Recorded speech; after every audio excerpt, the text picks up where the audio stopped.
আপনি এই বেগুনের প্রজেক্টের মালিক, জি। কেমন খরচ করেছিলেন আপনি? এটা এখানে যাওয়ার পর্যন্ত আবার 70,000 টাকা খরচ হয়েছে। লেবার কস্ট, বেগুনের চারা ইত্যাদি বৃষ্টি দিয়ে হ্যাঁ, সবকিছু এখন পর্যন্ত কত টাকা পেয়েছেন? 3700 পেয়েছি। মাত্র মাত্র 3700। 3700। কতদিন হারভেস্ট করছেন? এটা আপনার এদিকে বেগুন লাগানো হয়েছে আপনার বৈশাখ মাসের মধ্যে। বৈশাখ মাসে। জি। আর এদিকে খরচ পাই দিয়ে মনে করেন বেগুন তুলেছি 2 দিন। প্রতিদিন বেগুন উঠলে তো 1600 গাছ থেকে অনেক বেগুন উঠবে। হ্যাঁ, এটা আপনার সপ্তাহে গাছ যখন সাবে খাওয়া যাবে সপ্তাহে 30, 35, 40, হ্যাঁ, 25, 20 বিশাল বড় একটা প্রজেক্ট, কিন্তু উঠছে না তো, গাছ তো সব নষ্ট হয়ে গেছে। গাছ বুঝলেন? নষ্ট হয়ে গেছে। এই জায়গাতেই সমস্যা। আপনার উচিত হবে সাহেবাগুলো কাটিয়ে ফেলে শুধুমাত্র ভালোগুলো রাখা।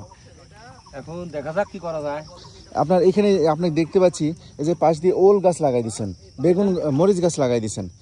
আর নেক্সট পরিকল্পনা কি আপনার এখানে? এটা যেগুলা গাছ নষ্ট হয়ে গেছে বুঝছেন, এগুলো উঠাবো না, তাহলে মরিচের গাছে মনে করেন খুঁটি দেওয়া লাগবে না। ও আচ্ছা, এটা ওই নষ্ট গাছের বুদ্ধি হয়ে যাবে। নষ্ট গাছের উপর মরিচ, এই কারণে মরিচ লাগাই দিচ্ছি। টেকনিশিয়ান, টেকনিক্যাল বুদ্ধি আপনার। যেহেতু এই গাছ থেকে ওই গাছ 3 হাত থাকে বুঝেননি, হ্যাঁ হ্যাঁ। এই গাছে শুধু পাতাগুলা ঝুড়ি দিব, ওই গাছের উপর মনে করেন মরিচ হয়ে যাবে। এই যে হলুদ হয়েছে পাতা সাহেবা, এটার কোনো সমাধান নাই? এটার আমি অনেক ওষুধপাতি দিছি আর কি, এই কারণে তো এত খরচ বুঝেননি। এর সমাধান নাই? না, কোনো সমাধান নাই, শুধু ব্যবসা। তাহলে ক্যান্সারকে না রেখে একবার উপরে ফেলাটাই উত্তম। না, উপরব না, মরিচের গাছ থাকলে মনে করেন এখন আপনার একমাত্র ভরসা হলো এই যে এই গাছগুলা, এই 422। এটা ফ্রেশ, এটার কোনো আপাতত এখনো সমস্যা নাই।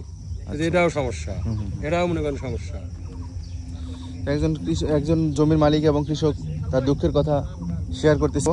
আল্লাহ তার ভালো করুক, আমরা চাই এখান থেকে ভালো একটা প্রফিট অর্জন করুক। ভাই।